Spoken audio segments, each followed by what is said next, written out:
Bueno, los que estamos podemos irnos ubicando en nuestra Biblia. Estamos haciendo el estudio de la carta de Primera de Pedro y hoy vamos a ver los últimos versículos de esta carta. Así que los que han estado estos últimos meses y han podido venir constantemente, pues hemos hecho un estudio completo, versículo a versículo, de la carta de Primera de Pedro. Y Dios ha sido bueno con nosotros porque nos ha permitido aprender mucho por medio del estudio de la palabra del Señor. Así que vamos a orar y vamos a encomendar a Dios este tiempo, que sea Dios dirigiéndonos, que sea Dios permitiéndonos entender, comprender bien la palabra del Señor. Padre, te damos gracias. Gracias porque tú eres bueno, tu misericordia es eterna. Y tu gracia, Señor, para con nosotros es incomparable, Señor. No podemos ni siquiera describir lo que es tu gracia para con nosotros. Ayúdanos hoy, Señor, a aprender de lo que tú haces con nosotros, lo que tú has hecho por nosotros, pero también de lo que tú esperas de nosotros, Señor. En el nombre de Cristo Jesús te lo pedimos. Amén. Bueno, hoy estoy, especialmente para mí es de mucha alegría, ya que hoy está aquí también mi mamá con nosotros y algunas sobrinitas que vinieron también de Ocotepeque a visitarnos y a pasar unos días con nosotros. Así que doblemente para mí motivo de alegría. Solo que los que me conocen sabrán que soy como ese muñequito de Trupi o Nupi que dice que está alegre, pero su rostro no refleja mucho, entonces, pero sí estoy muy alegre, aunque a veces no se me note mucho la alegría, pero Dios me da ese gozo, Dios me llena de alegría con eso. Hoy vamos a hablar de lo que es la verdadera gracia de Dios. Dice el pasaje que vamos a leer, los últimos 3 versículos de la carta. Dice: por conducto de Silvano, a quien tengo por fiel hermano, os he escrito brevemente amonestándoos y testificando que esta es la verdadera gracia de Dios en la cual estáis. La iglesia que está en Babilonia, elegida juntamente con vosotros, y Marcos, mi hijo, os saludan. Saludaos unos a otros con ósculo de amor. Pase a todos vosotros los que estáis en Jesucristo. Amén. Cuando hablamos de la gracia de Dios, seguramente a muchos que hemos escuchado o estudiado o hemos leído algo de la palabra de Dios, muy probablemente se nos venga a la mente un versículo muy conocido que habla de la gracia de Dios, que es Efesios 2:8. Porque por gracia, dice, sois salvos por medio de la fe, y esto no de vosotros, pues es don de Dios. Entonces, hacemos referencias, escuchamos la palabra gracia, inmediatamente nuestra mente hace como un vínculo hacia ese versículo, aunque no conozcamos la cita. Hablamos de gracia y aunque no conozcamos la cita, se nos viene a la mente, por gracia somos salvos. Inmediatamente lo que pensamos, la gracia de Dios es aquello que nos da la salvación por medio de Cristo Jesús, y es cierto, ¿verdad? Eso es algo que enseña la Biblia, pero la gracia de Dios no es únicamente ese favor que recibimos de Dios para llegar a tener la salvación. Normalmente cuando estoy preparando los mensajes, hago el estudio bíblico y paso algún tiempo estudiando la palabra de Dios, directamente en la palabra de Dios, y luego leo algunos comentarios de algunas personas que han estudiado mucho la palabra de Dios, creo que la han estudiado mucho más que yo. Entonces comparo lo que yo voy aprendiendo con lo que Dios también le ha mostrado a otras personas, para estar seguro que yo no me estoy inventando algo, ¿verdad? Sino la idea de poder cerciorarme de que así como Dios ha utilizado a otras personas, a mí me lleva también en la misma dirección, y no voy a hablar algo aquí que me lo venga a inventar. Y también suelo escuchar a algunas personas también que también Dios les ha usado, pero también escucho personas de las cuales yo tengo mis reservas en cuanto a lo que enseñan de la palabra de Dios, porque también quiero escuchar un poco lo que se está enseñando a nivel general, a nivel, digamos así, por lo menos Latinoamérica, nuestra habla española. Y preparando el mensaje estuve escuchando a un predicador muy famoso argentino, que es muy ameno él cuando enseña, ¿verdad? Y me llamó la atención porque él decía que iba a hablar de la gracia de Dios. Y la prédica duraba 1 hora con 7 minutos, o sea que no era tan fácil escuchar 1 hora 7 minutos. Pero al final al cabo me di cuenta de que él habló de la gracia de Dios y prácticamente en ningún momento utilizó un pasaje de la Biblia para hablar de la gracia de Dios. Simplemente se limitó a hablar y hablar y hablar lo que él pensaba de la gracia de Dios. Y aunque la gente estuvo fascinada, porque la predicación la hizo en un estadio, no sé con cuántas personas, 60,000 o 70,000 personas, escuchando, y todas esas personas fascinadas, ¿verdad? Porque la capacidad de hablar de esta persona es impresionante, él es muy ameno, entonces a la gente le gusta mucho escucharlo. Pero después de escuchar me di cuenta que, aunque habla muy bonito, no usó la palabra de Dios.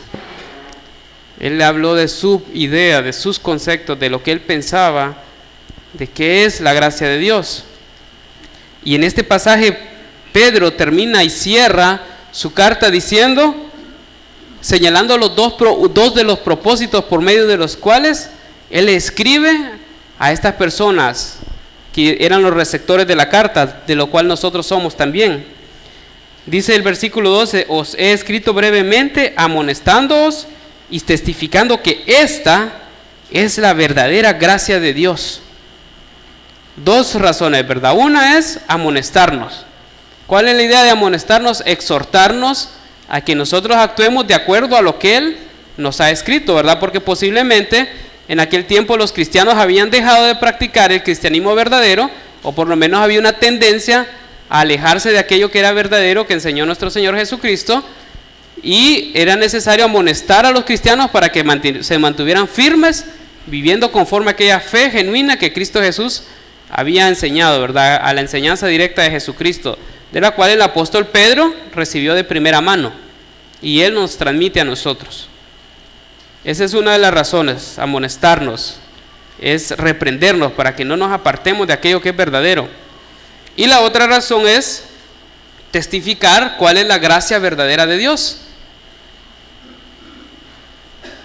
Y en eso quiero que nosotros pensemos un poco. ¿Cuál es la gracia verdadera de Dios? Saben, hay muchos versículos que hablan de la gracia. Especialmente hay un versículo para mí que me ayuda mucho, es Hebreos 12:15. Está unas cuantas páginas atrás, ahí en 1 de Pedro. Solo tienen que darle unas cuantas páginas y van a encontrar Hebreos.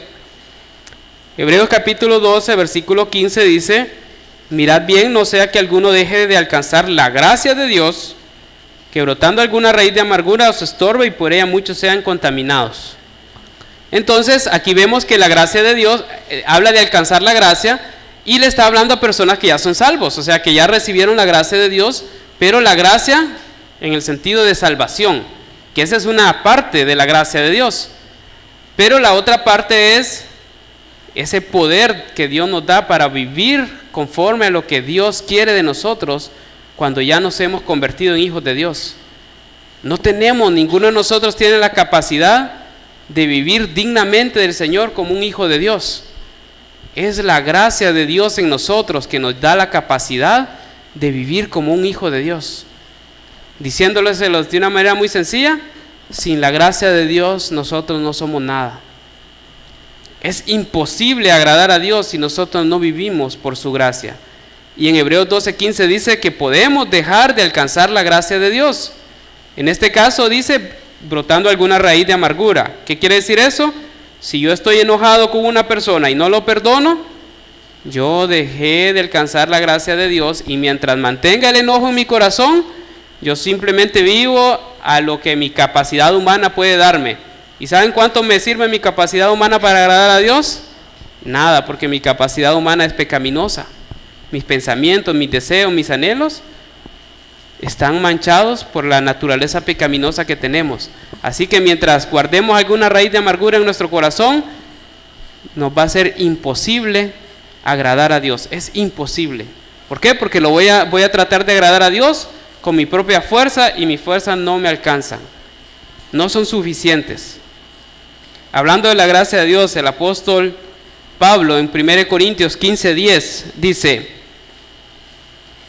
vamos a leer el versículo 9, 1 Corintios 15, 9 y 10, dice, hablando de lo que él recibió del Señor, él tenía claro que no se podía jactar de nada. 1 Corintios capítulo 15, versículos 9 y 10, porque yo soy el más pequeño de los apóstoles, que no soy digno de ser llamado apóstol porque perseguí a la iglesia de Dios. Pero por la gracia de Dios soy lo que soy, y su gracia no ha sido en vano para conmigo. Antes he trabajado más que todos ellos, pero no yo, sino la gracia de Dios conmigo. El apóstol Pablo, que escribió 13 libros del Nuevo Testamento, que Dios lo utilizó para llevar el evangelio a casi toda Europa en aquel tiempo, él decía, yo no he hecho nada por mi propia cuenta. Nada de lo que yo he hecho ha sido porque mi capacidad humana me hizo lograrlo. Él decía, pero no yo, sino la gracia de Dios en mí. Es la gracia de Dios la que llevó a Pablo a ser el apóstol Pablo que nosotros conocemos, que evangelizó, discipuló, plantó iglesias y fue el hombre que Dios utilizó para llevar el evangelio a cualquier lugar conocido fuera de Israel en aquel tiempo, y por quien nosotros también tenemos esta enseñanza bíblica. Él mismo reconocía, no es por mí, es la gracia de Dios. Y el apóstol Pedro cierra su carta diciendo, lo que yo les he escrito, eso es verdaderamente la gracia de Dios. Mucho se predica en nuestra sociedad, en nuestro contexto, que la gracia de Dios nos lleva a posiciones o a lugares especiales, o que nosotros podemos alcanzar algunas cosas que ninguna otra persona podría alcanzar porque la gracia de Dios está con nosotros. Entonces todo lo ven en función de la prosperidad, de la grandeza y de muchas cosas que se supondría que podríamos alcanzar si la gracia de Dios está con nosotros. Pero Pedro tenía algo muy claro. Pedro había escuchado de Jesucristo cuando él dijo, en el mundo tendréis aflicción, pero confiad, yo he vencido al mundo. Pedro tenía muy claro que en el mundo, al cristiano lo único que le espera es aflicción. Al cristiano no le espera grandeza. ¿Por qué no le espera grandeza? Porque todo el mundo odia el sistema del mundo, el sistema económico, político, cultural, odia a Cristo, porque Cristo señala el pecado del mundo y por eso no lo quieren. Entonces toda aquella persona que vive para Cristo también va a ir en contra del mundo y va a tener una pelea, una guerra en contra del mundo y no va a encontrar satisfacción en nada de lo que el mundo le puede ofrecer. Por tanto, todos aquellos que vivimos para Cristo entendemos estas palabras. En el mundo vamos a tener aflicción, pero confiamos, vivimos confiados porque Cristo ha vencido al mundo. Ahora, Pedro se dice, esta es la verdadera gracia de Dios. Entonces yo quise este día hacer un repaso de los 5 capítulos que tiene el libro de Pedro para señalar en qué se manifiesta verdaderamente la gracia de Dios y por qué nosotros sabemos que esta es verdaderamente la gracia de Dios y qué hace la gracia de Dios por nosotros. Que eso es lo importante, saber qué hace la gracia de Dios en nosotros. Como decía Pablo, por la gracia de Dios soy lo que soy. Y los que hemos estado aquí estudiando este libro seguramente vamos a recordar mucho. Pero vamos a hacer un repaso para entender la gracia de Dios. Capítulo 1. ¿Saben? La gracia de Dios nos trae esperanza. Versículo 3, capítulo 1, versículo 3 dice, bendito el Dios y Padre de nuestro Señor Jesucristo, que según su grande misericordia nos hizo renacer para una esperanza viva por la resurrección de Jesucristo de los muertos. ¿Saben? Nosotros sabemos que tenemos esperanza porque nuestra salvación no está en nuestras manos. Nuestra salvación está sellada por el sacrificio de Cristo en una cruz por nosotros. Por tanto, no depende de nada de lo que nosotros podamos hacer. Es por obra y gracia de Dios, por medio de Jesucristo. Por tanto, la gracia nos da esperanza. Nosotros podemos vivir y avanzar en nuestra vida confiados de que vamos a tener esa salvación que Dios nos ha prometido, no por nuestras obras, es por la gracia de Dios. Así que la gracia nos trae esperanza. Versículo 7 dice, capítulo 1, para que sometida a prueba vuestra fe, mucho más preciosa que el oro, el cual, aunque perecedero se prueba con fuego, sea hallada en alabanza, gloria y honra cuando sea manifestado Jesucristo. ¿Saben? La gracia de Dios. Solo por la gracia de Dios nosotros podemos ver la prueba como algo bueno. ¿Qué persona podría decir, estoy pasando una prueba difícil, pero sé que esto es bueno para mi vida? Naturalmente ninguno diríamos que pasar por momentos difíciles y por momentos de aflicción es algo bueno. Pero sabe, toda persona que ama a Cristo y ha depositado su fe en Él, la gracia de Dios lo lleva a ver la prueba como algo necesario en su vida, como algo bueno en su vida. ¿Por qué? Porque Dios ve la fe que nos ha dado, la compara como el oro. Y saben, el oro en su estado natural no vale nada prácticamente.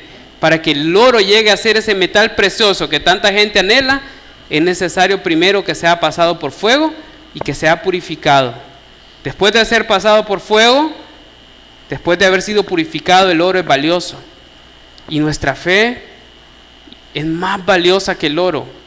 Por lo tanto, también tiene que ser pasada por el fuego para comprobarse a nosotros mismos que tenemos una fe genuina, una fe verdadera en Cristo Jesús. Pero saben, únicamente la gracia de Dios nos puede permitir ver la prueba como algo bueno para nosotros. Ninguno de los que estamos aquí anhela la prueba. Si yo les pido, levante la mano, ¿quién quiere pasar por pruebas hoy? Pues yo no creo que alguien levante la mano, ¿verdad?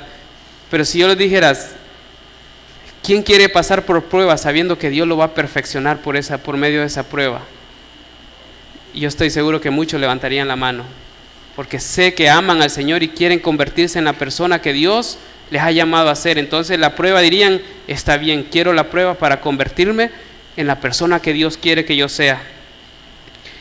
Versículos 14 y 15, capítulo 1. Dice, como hijos obedientes no os conforméis a los deseos que antes teníais estando en vuestra ignorancia, sino como aquel que os llamó es santo, sed también vosotros santos en toda vuestra manera de vivir. Es la gracia de Dios la que nos lleva a santidad. Saben, aquella persona que entiende la gracia de Dios sabe que no hay ninguna cualidad en él por la cual pueda agradar a Dios. Y reconoce que todo lo que en él hay es pecado, es pecaminoso. Y cuando nosotros reconocemos nuestra pecaminosidad, es cuando nosotros venimos a Dios y le decimos, Señor, yo necesito su ayuda. Yo soy un hombre vendido al pecado, como decía Pablo, como lo decía Isaías, el capítulo 1, desde la planta del pie hasta la coronilla de la cabeza, lo que en el hombre hay, dice, es podrida llaga. Todo en nosotros delante de Dios está podrido. Y solamente por la gracia de Dios podemos reconocer nuestra condición delante de Dios y buscarle a Él y anhelar la santidad. ¿Por qué? Porque escrito está, sed santo, porque yo soy santo. Solo por la gracia de Dios nosotros podemos vivir en santidad. Sin la gracia de Dios nosotros viviríamos en nuestro pecado. Y saben, el pecado nos deleita, porque el pecado le agrada a nuestra carne. Entonces sería mentira decir que yo me voy a alejar del pecado por mi propia fuerza, a menos que la gracia de Dios obre en mí. Pero mi carne anhela el pecado. Solo por la gracia de Dios yo puedo vivir en santidad. Capítulo 2, versículo 1 al 3 dice, estamos capítulo 2, primera de Pedro, capítulo 2, y vamos a leer versículos 1 al 3. Vamos a ir repasando capítulo por capítulo para ver cómo es la gracia de Dios, esa verdadera gracia que Dios dijo por medio del apóstol Pedro.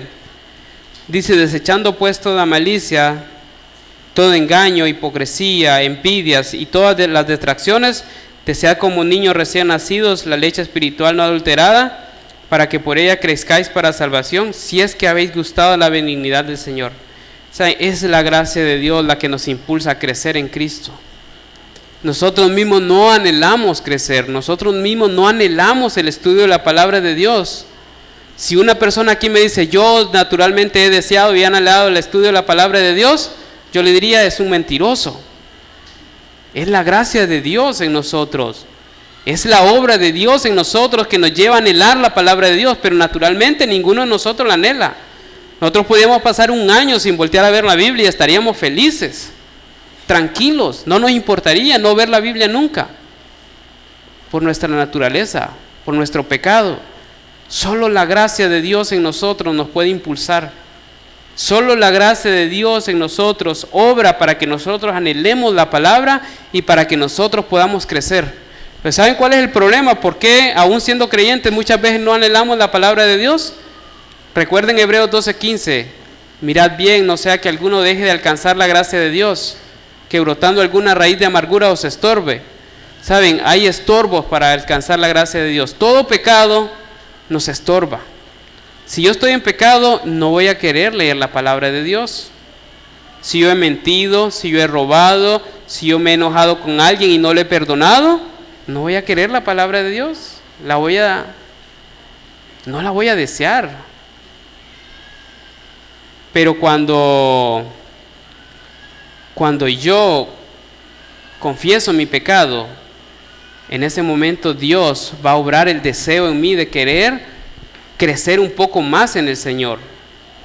Y hemos estado estudiando con algunas personas, nos reunimos especialmente con los varones los sábados en la mañana y pasamos un buen tiempo, leemos y estudiamos la palabra de Dios y lo sentimos como un banquete poder compartir un poco de la palabra de Dios. Pero a la vez ahí confesamos nuestros pecados y nos hablamos de hombre a hombre y nos retamos a dejar el pecado. Porque solo si no hacemos eso, nunca vamos a anhelar y desear la palabra de Dios.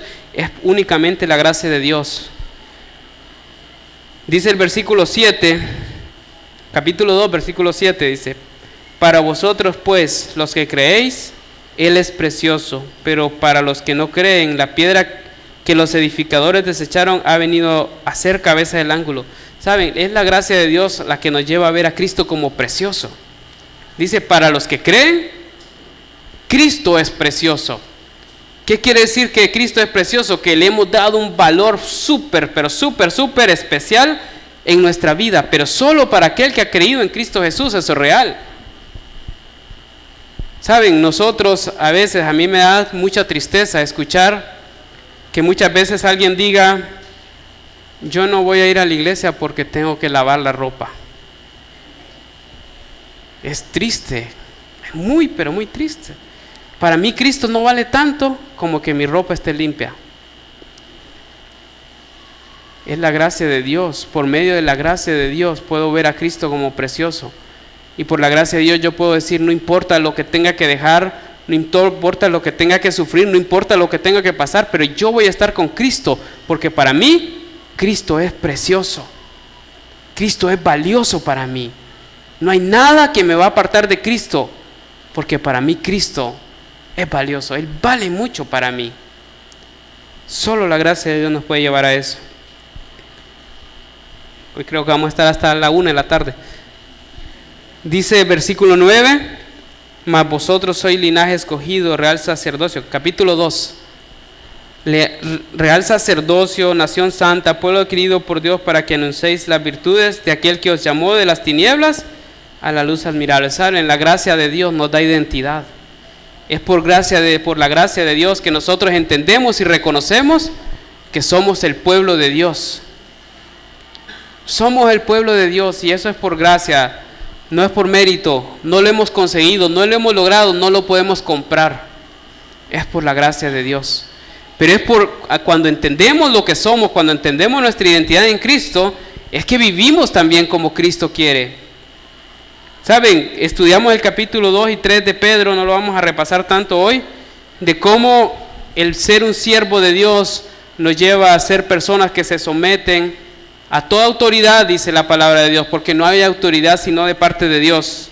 Eso lo pueden leer ahí mismo en el capítulo 2, versículo 13 en adelante. Podemos ver esa imposición para nosotros, que nos sometamos a toda autoridad. Y saben, lo más natural en nosotros es que rechacemos la autoridad. Eso es lo natural. Nosotros a toda autoridad le vamos a encontrar un defecto. A toda autoridad vamos a encontrar es que él es así, es que no es así, es que hace esto, es que no hace lo otro. Siempre vamos a encontrar defectos en la autoridad, sea autoridad civil, cualquiera de los tres poderes del Estado, en los tres vamos a encontrar defectos y no nos vamos a querer someter a ellos. Solo por la gracia de Dios vamos a tomar esa posición, decir, ellos han sido establecidos por Dios, por tanto mi deber es someterme, porque si me resisto, estoy resistiendo a Dios. Pero eso solo lo podemos hacer por la gracia de Dios. Y no solo tenemos autoridades civiles, en la casa hay autoridad, todo hijo tiene a su padre como autoridad, en el colegio, en la escuela hay autoridad, su maestro, su director es autoridad, en iglesia hay autoridad, está el pastor, los ancianos y los líderes de los grupos son autoridad para aquellas personas que participan. Pero saben, nosotros no anhelamos ni deseamos ninguna autoridad en nuestras vidas, a menos que la gracia de Dios obre en nosotros y podamos ver a toda autoridad como parte de la obra de Dios en nuestra vida. Si Dios nos da un presidente X o Y, como sea, con cualquier virtud o defecto, sepan lo que Dios lo está utilizando para forjar el carácter de sus hijos aquí en la tierra.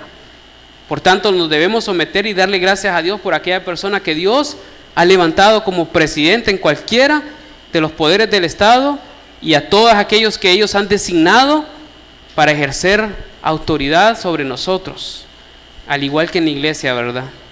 Nuestros pastores son autoridad y nosotros tenemos que someternos a ellos porque son establecidos por Dios. No lo hablo por mí, yo también tengo pastores y yo también estoy bajo su gestión y no puedo hacer lo que yo quiera.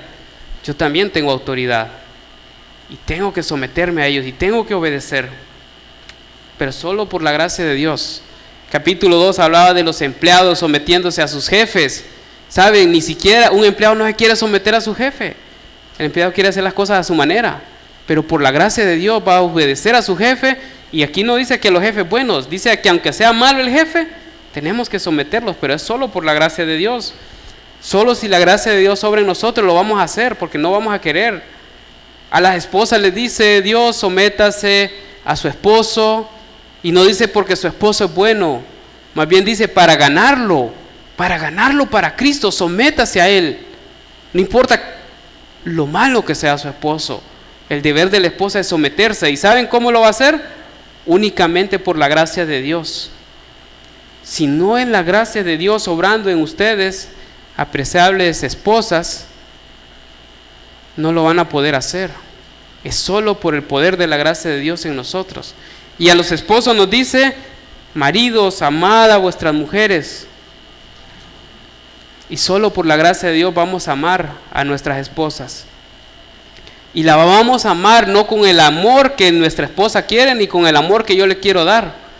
La vamos a amar con el amor que Dios quiere que yo le dé a mi esposa. Y con el amor que mi esposa necesita, no con el que ella quiere. Es con el amor que Cristo transmite a nosotros. Así como Cristo amó a la iglesia. Dice que la tratemos como vaso más frágil. Que entendamos su delicadeza, que entendamos que son frágiles, y dice que les demos honor, que las pongamos en el lugar de estima para nosotros los hombres, los esposos. Tenemos que subir a nuestras esposas en un pedestal y no permitir que nadie vaya a dañar el honor de nuestras esposas. Dios nos puso a cuidar el honor de nuestras esposas.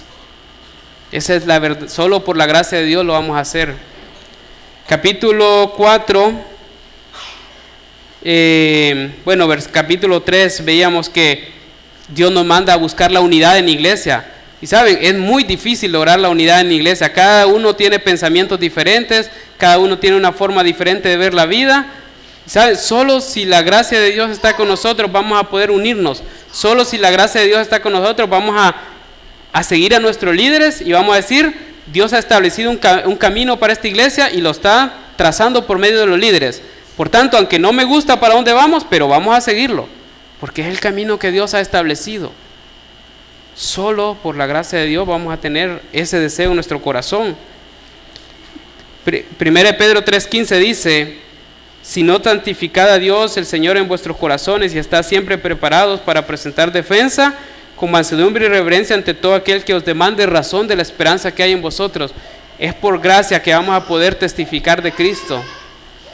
Solo por la gracia de Dios vamos a hablarle a otra persona de lo que Cristo ha hecho por nosotros y de cuánto Dios les ama. Y solo por la gracia de Dios vamos a ser utilizados por Dios para guiar a una persona a los pies de Cristo. Pero nosotros tenemos que estar preparados, a menos que dejemos de alcanzar la gracia de Dios. Capítulo 4, miramos en versículo 1 al 3, que Dios nos pide que luchemos contra el pecado. Y no vamos a poder si no es por la gracia de Dios. La gracia de Dios nos va a dar el poder de vencer nuestra propia carne y vivir en santidad. Dice el versículo 8 del capítulo 4, dice: y ante todo tened entre vosotros ferviente amor, porque el amor cubrirá multitud de pecados. Es por la gracia de Dios que nos vamos a amar los unos a los otros. Una de las tareas más difíciles que hay en la iglesia es que nos podamos amar de una manera sincera y que podamos mostrar este amor de una manera genuina también. Y recordemos que mostrar amor no quiere decir siempre hablarle bonito a las personas. Por amor tenemos que muchas veces reprender a la persona, porque si las dejamos en el camino que van a su destrucción, van a destruir su vida. Y si nosotros no actuamos en base a la palabra de Dios y no le reprendemos, sería una muestra de maldad. Porque si yo sé que el camino que lleva mi hermano le lleva a destruir su vida y no actúo, eso es una muestra de maldad. Es como decir, lo voy a dejar que vaya a ese precipicio, que se caiga, y no me importa. Pero el que ama verdaderamente, aún a pesar de que va a recibir rechazo y que va a recibir el enojo de la persona, va a ir y le va a decir: hermano, la palabra de Dios muestra que su comportamiento y su actitud no es correcta, y por amor yo no quiero que usted sufra las consecuencias del pecado. Una de las muestras más grandes de amor que puede demostrar uno a otra persona es la disciplina. Dice Proverbios en 13, no recuerdo exactamente la cita, Proverbios, pero está en capítulo 13, el último versículo, capítulo 13, dice, el que detiene el castigo a su hijo aborrece, mas el que lo ama desde temprano lo corrige. Entonces la corrección es una muestra de amor. La corrección no es una muestra de menosprecio, es una muestra de amor. Y en iglesia somos llamados a amonestarnos los unos a los otros como una muestra de amor. ¿Por qué? Porque ninguno de nosotros quiere que el hermano se pierda. Por tanto, tenemos que actuar en base a la palabra de Dios y tratar de que todos nosotros caminemos en la misma dirección. Pero solo por la gracia de Dios lo vamos a hacer. Capítulo 4, versículo 12 dice: amados, no os sorprendáis del fuego de prueba que os ha sobrevenido, como si alguna cosa extraña os aconteciese. ¿Saben? Por la gracia de Dios nosotros los cristianos entendemos algo. La prueba es normal en nuestra vida. Eso es normal. Dios lo va a estar utilizando una y otra vez para pulirnos. Por eso Pablo decía: no se sorprenda. No se sorprenda por el fuego de prueba. No es una prueba fácil. Por el fuego de prueba que os ha sobrevenido. Es normal. Si somos hijos de Dios, es normal que el mundo nos quiera destruir, que Satanás nos quiera destruir. Pero no nos sorprendamos. Es la gracia de Dios lo que nos va a llevar a entender eso. Capítulo 5 comenzaba hablando, dice: ruego a los ancianos que están entre vosotros, yo anciano también con ellos y testigos de los padecimientos de Cristo, que soy también participante de la gloria que será revelada, apacentar la grey de Dios que está entre vosotros, cuidando de ella, no por fuerza, sino voluntariamente, no por ganancia deshonesta, sino con ánimo pronto. Saben, Dios nos muestra que en la iglesia ha establecido ancianos, líderes, ¿verdad? Entonces, es por la gracia de Dios que nosotros podemos entender que en la iglesia se necesita el orden, que la iglesia no puede ir caminando cada quien por su lado, sino que Dios ha establecido autoridades para que dirijan y trabajen en la dirección de la iglesia. En versículo 5 dice: igualmente jóvenes, están sujetos a los ancianos. ¿Por qué? Porque en la iglesia se requiere orden. Es muy importante el orden en la iglesia, y solo por la gracia de Dios nosotros vamos a querer estar bajo ese orden. Si la gracia de Dios no obra en nosotros, no vamos a querer tener ninguna autoridad sobre nosotros en la iglesia. Es la gracia de Dios la que nos lleva a humillarnos delante de Dios. Versículo 6 dice: humillaos pues bajo la poderosa mano de Dios, para que Él los exalte cuando fuere tiempo, o a su debido tiempo. ¿A quién de aquí le gusta humillarse? A ninguno le gusta humillarse.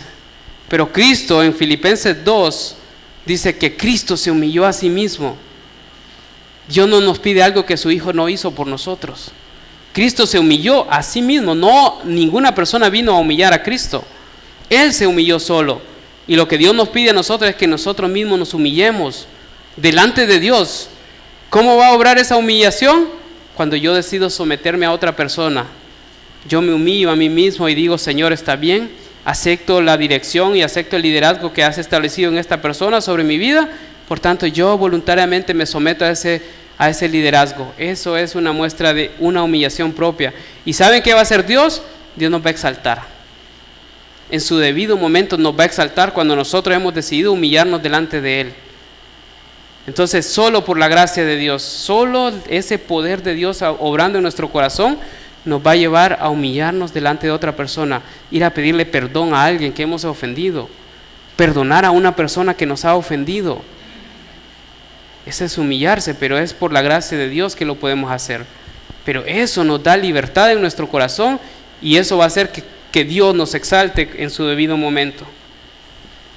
Saben, si ustedes repasan y leen en su casa el libro de Primera de Pedro y lo van viendo a detalle, van a ver aquello que solo por la gracia de Dios ustedes van a poder vivir. Si no obra la gracia de Dios, imposible. Imposible, lo único que va a salir es como dice capítulo 2, versículo 1, desechando pues toda malicia, todo engaño, hipocresía, envidias y todas detracciones. Naturalmente eso es lo que sale de nuestro corazón. Envidia, detracciones, malicias, codicias, todo eso va a salir de nuestro corazón a menos que la gracia de Dios obre en nosotros y nosotros podamos desechar todo eso. Esto es lo que Pedro nos quería testificar, cómo obra la gracia de Dios en nosotros y que nosotros podamos llegar a reconocer que si Dios no está obrando en nosotros, es imposible agradar a Dios. Ahora, para terminar esta carta, algunos aspectos importantes. Dice el capítulo 5, versículo 12, por conducto de Silvano, a quien tengo por hermano fiel, os escribo. ¿Saben? Pedro hace referencia a una persona, a Silvano. Posiblemente, según algunos estudiosos, es el mismo Silas, que era compañero de misiones de Pablo. Pero miren qué bonito la forma de referirse a él. A quien tengo por fiel, por hermano fiel. Yo les quisiera hacer una pregunta a ustedes. En su caminar con Cristo, ¿a quién tienen como un fiel hermano para ustedes? Lo que está diciendo Pedro es, yo en Silvano he encontrado apoyo. Yo en Silvano he encontrado a alguien que va a caminar conmigo en la misma dirección de servir al Señor. Yo sé que él es un hermano fiel al Señor. Y él lo está utilizando.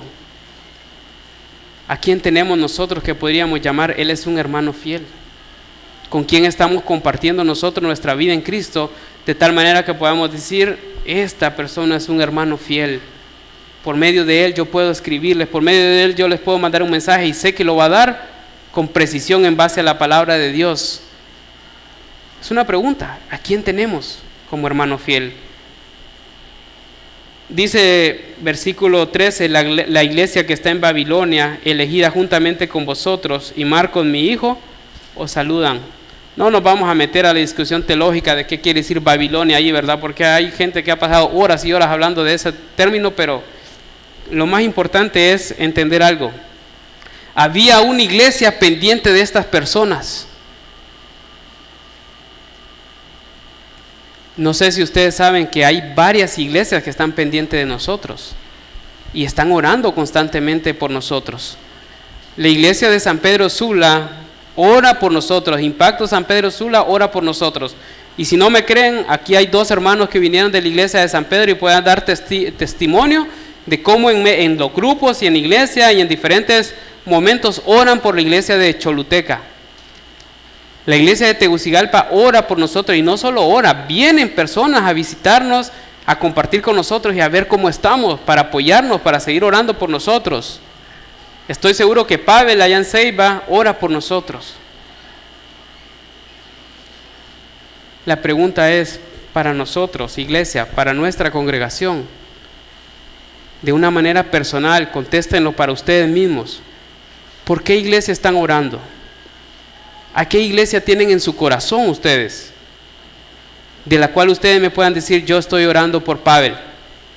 Yo sé que él está allá solo en la Ceiba, no tiene otro compañero de trabajo que le esté apoyando y yo estoy orando por él para que él lo fortalezca. Me encantaría escuchar que alguno de aquí en la iglesia dijera, yo estoy orando por Pavel. Gracias. ¿Quién está orando por San Pedro? Nuestra iglesia hermana, ¿saben? La iglesia de San Pedro ora por nosotros y cada mes nos mandan una ofrenda para que nosotros podamos cubrir los gastos de la iglesia. No solo oran, también nos apoyan. No es una cantidad grande, pero lo poquito que ellos colaboran ayuda aquí en Choluteca. ¿Quién está orando por San Pedro? ¿Quién está orando por Tegucigalpa, la iglesia matriz que nos mandó a nosotros? Que nosotros dependemos mucho todavía de muchos aspectos de la iglesia de Tegucigalpa, pero ¿quién está orando por esa iglesia? De nosotros. Ellos sé que están orando por nosotros. Si ustedes entran a la página de Facebook de la iglesia, van a ver que los me gusta, los like, comentarios que hay sobre la página de Impacto Choluteca, la mayoría son de San Pedro y de Tegucigalpa. Ellos están pendientes de lo que nosotros hacemos aquí, les agrada saber y escriben qué gloria cuando hubieron bautismos, que se bautizó Eduardo. Los comentarios habían, gloria a Dios, qué bonito ver que hay vida, que hay personas que están dando pasos de obediencia allá en Choluteca, están gozándose con nosotros. Yo quiero retarlos, que no seamos una iglesia que se centra solo en nosotros. Como decía Pedro, la iglesia que está allá en aquel lugar los saluda porque están pendientes de ustedes, les interesa cómo está su vida, ellos quieren saber cómo están ustedes. Y dice también, y Marcos, mi hijo. Cuando Pablo dice Marcos, mi hijo, no era un hijo biológico, era su hijo en la fe, alguien en quien había compartido el evangelio, había trabajado, lo había discipulado y le había ayudado a crecer en el Señor. Otra pregunta sería, ¿en quién está invirtiendo usted su vida? ¿Tiene algún hijo en la fe en el que usted esté trabajando, en el cual esté alimentándolo para que llegue a crecer y que esta persona después sea un Marcos? ¿Saben? Marcos escribió el evangelio de Marcos. Era un discípulo de Pedro que Dios lo utilizó al grado de que por medio de él vino uno de los evangelios de Jesucristo que nosotros tenemos. ¿En quién está invirtiendo su vida? ¿En quién está trabajando para que esta persona llegue a ser un gran siervo del Señor? Todo eso nosotros lo necesitamos hacer. Dice el versículo 14, y con esto cerramos: saludaos unos a otros con ósculo de amor. Paz sea con todos vosotros los que estáis en Jesucristo. Amén. Saben, Pablo termina diciendo esto: entre los hermanos que haya un trato muy amable. Salúdense. Eso de ósculo santo o ósculo de amor, Pablo decía ósculo santo, es una expresión de cariño, era un abrazo con un beso en la mejilla que le transmitía a la persona cariño, aprecio. Ese debería ser el trato entre los hermanos en Cristo. Cuando vemos que alguien viene, nos acercamos, le damos un abrazo, nos alegramos con la persona y le decimos bienvenido, qué alegría que esté aquí con nosotros. ¿Saben? Es difícil a veces practicar eso. Yo quisiera animarles a algo: incorpórense a un grupo casa. En el grupo casa las relaciones se hacen más cercanas, más estrechas, convivimos más, platicamos más, compartimos, comemos juntos, hablamos de nuestras vidas y eso hace que las amistades se estrechen mucho más. Incorporémonos a un grupo casa. De esa manera nosotros vamos a fortalecer nuestras amistades, nuestros lazos de hermandad con la congregación.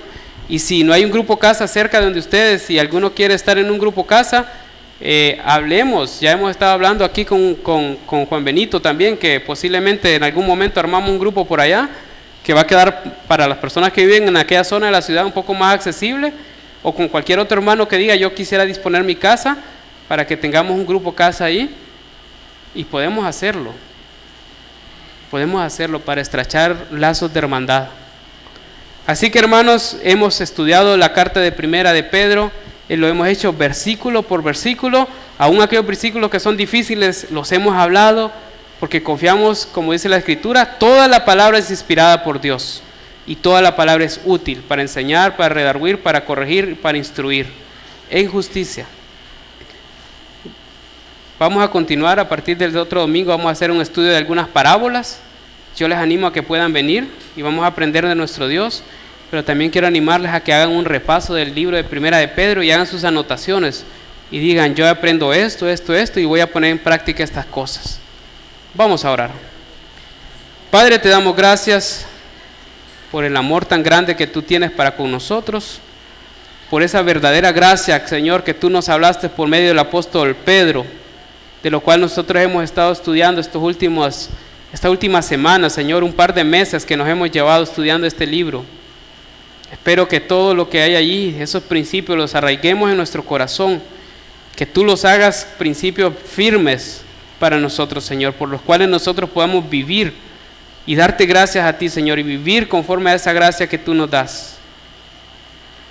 Oramos, Señor, haz tu obra en nosotros, Señor. Te lo pedimos en el nombre de nuestro Señor Jesucristo. Amén.